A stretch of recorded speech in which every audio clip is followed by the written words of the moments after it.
Capítulo 479, Cetro da Ordem Divina. Autor, Caleb Piccoli Camargo. Senhorita Major, você disse que provavelmente Shailaulia usou um artefato divino. Como ela teria isso? Liam May. Bom, pelo que eu sei ela é descendente direta de um dos casais de elfos primordiais. Talvez era um deles, Major. Xionglin, você sabe algo sobre isso? Disse Li Shang no instante seguinte a primeira elfa apareceu em frente a todos, Seiriu e Gaoliao também. Quando criei as 6 elfas e elfos primordiais eu dei alguns itens para eles, todavia, em sua maioria podiam ser chamados de objetos celestiais, não divinos, Xionglin. Entendo, Li Shang. Se for assim, como poderia Shailaulia pôr as mãos em algo do tipo? X1. Objeto existencial, disse Gaoliao, seu tom era de medo e respeito. Oh! Será? Se isto for verdade, Shailaulia é bem sortuda, Major. Você conhece estes objetos? Liam May. Já li bastante sobre eles, mas em todos os livros e sábios com os quais pesquisei, ninguém nunca me falou ou descreveu um deles, Major. Seiriu e Gaoliao suspiraram, eles obviamente tinham informações. Objetos existenciais são o que há de mais poderoso em toda a existência. Seu próprio nome já diz, eles são itens capazes de trazer mudanças em toda a realidade, Gaoliao. Seria um item divino então? Li Shang. Acima. Objetos existenciais são ditos por serem armas capazes de matar deuses, Seiriu. Vocês já viram algum? Os olhos de Major brilharam de curiosidade. Sim. Nós éramos deuses de nossas raças, obviamente os vimos, mas nunca os utilizamos. Não tínhamos poder para isso, Seiriu. Como assim? Se vocês não tinham poder, como Shailaulia poderia ter? X1. Eu realmente não sei. Mas para criar tais milagres vistos nessa dimensão temporal, não tem como ser um item divino, afinal, apenas deuses podem os utilizar, não é uma questão de poder, mas de status e títulos, não mundanos, mas dados pela própria realidade, Seiriu. Isso quer dizer que apenas os detentores dos 7 títulos divinos podem usar itens divinos. Urhanshi. Não? Existem outros títulos que dão o direito de usar tais itens, mas são bem raros de se conseguir. Por exemplo, vocês ganharam o título de Pilares da Criação, isso dá todo o direito para vocês de fazerem uso de tais itens, Seiriu. Objetos existenciais não necessitam de títulos, mas é preciso atingir certas condições. Como eu disse antes, nós não tínhamos poder, mas não em relação ao cultivo, afinal atingimos o ápice do cultivo, mas em relação às nossas qualificações. Bom, é minha teoria, afinal nunca vi ninguém usando um objeto existencial, talvez tenha formas de ativar que não conhecemos, Gaoliao. Até hoje, apenas o primeiro deus dragão é dito ter sido capaz de usar um objeto existencial. Algumas outras lendas aparecerão conforme o tempo, mas é bem difícil de as ter como verdade, Seiriu. Qual objeto o primeiro deus dragão usava? Urhanshi. Ele usava o cetro da ordem divina, Xionglin. O que seria isso? Li Shang.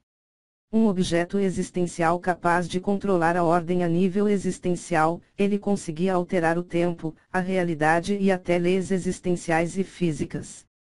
Claro, tinha um limite da área sob sua influência, mas ele poderia usar para fazer coisas incríveis.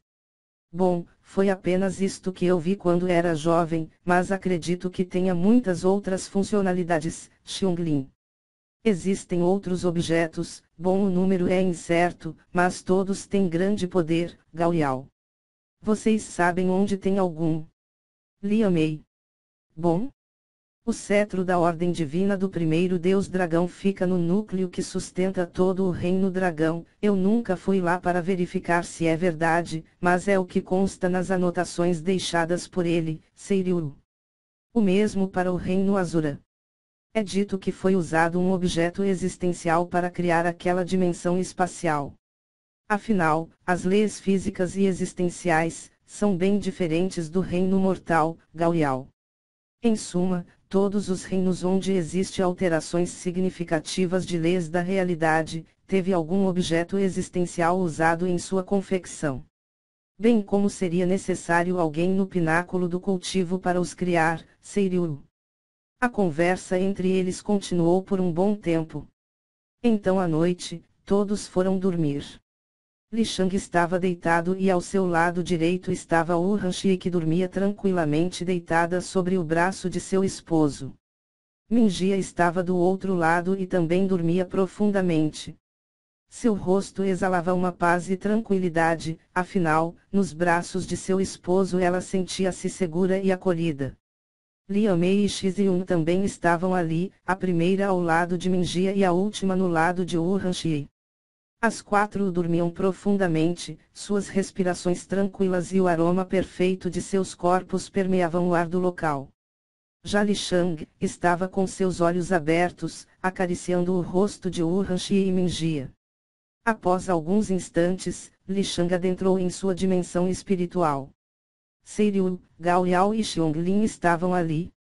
Eu estava pensando. Será que chamar Major para me ajudar na guerra contra a Galáxia Leão seria uma boa ideia? Li Shang. Nem perca seu tempo. Ela não vai lhe ajudar, Gao Yao. Por quê? Li Shang. Garoto. Você não pode ter a ideia errada sobre as demais raças. Dragões não seguiriam alguém mais fraco que eles, jamais. Major é uma fêmea da raça dos dragões supremos, ela está no Dao do poder, não apenas uma vez, mas 10 vezes. Você ter títulos divinos e dádivas únicas, não te torna acima de todos, Seiriu. Dragões, demônios, elfos bem como as demais raças divinas e também as lendárias, jamais seguiriam alguém abaixo deles. Dragões respeitam sabedoria, demônios o poder bruto.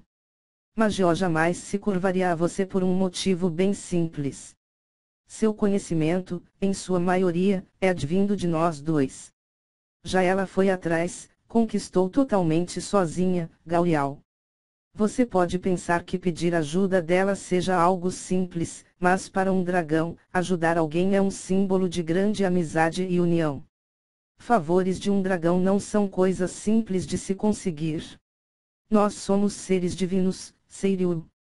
As palavras de ambos podiam soar forte e quase ofensivo para com Li Shang, mas eles estavam falando a realidade, para esclarecer qualquer dúvida que o jovem tinha. Major havia adquirido seu conhecimento através de pesquisas e esforço que muitas vezes resultou em séculos sem tirar o olho de um frasco.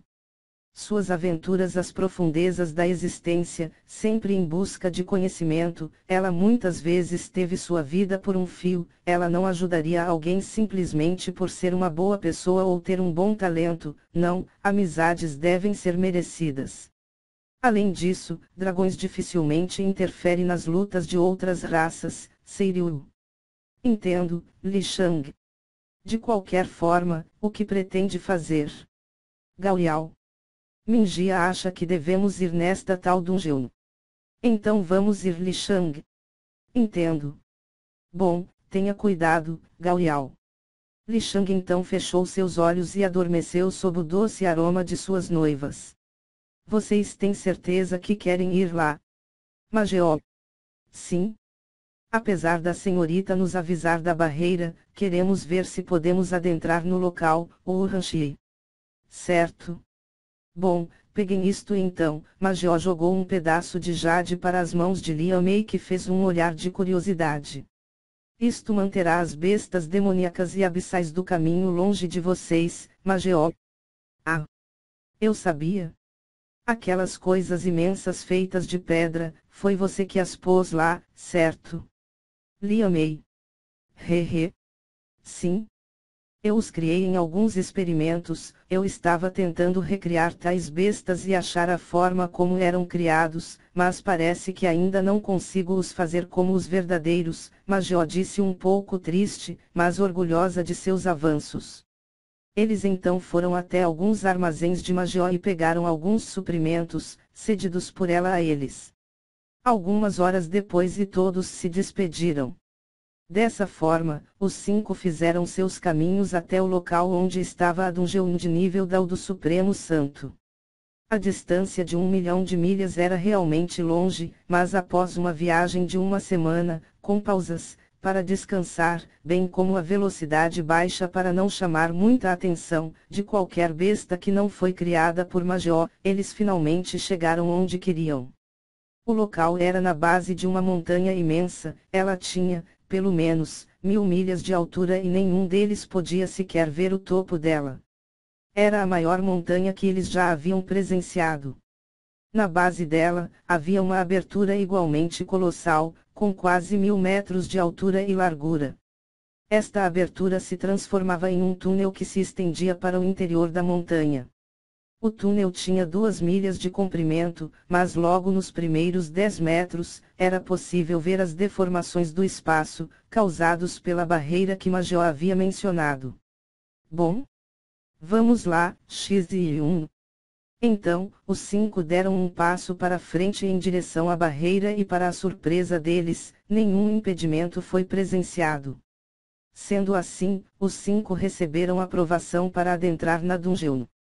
Eles rapidamente começaram a andar e ao atingir o final do túnel, depararam-se com uma imensa porta de pedra. A porta exalava um poder colossal e parecia ser feita com as leis da realidade.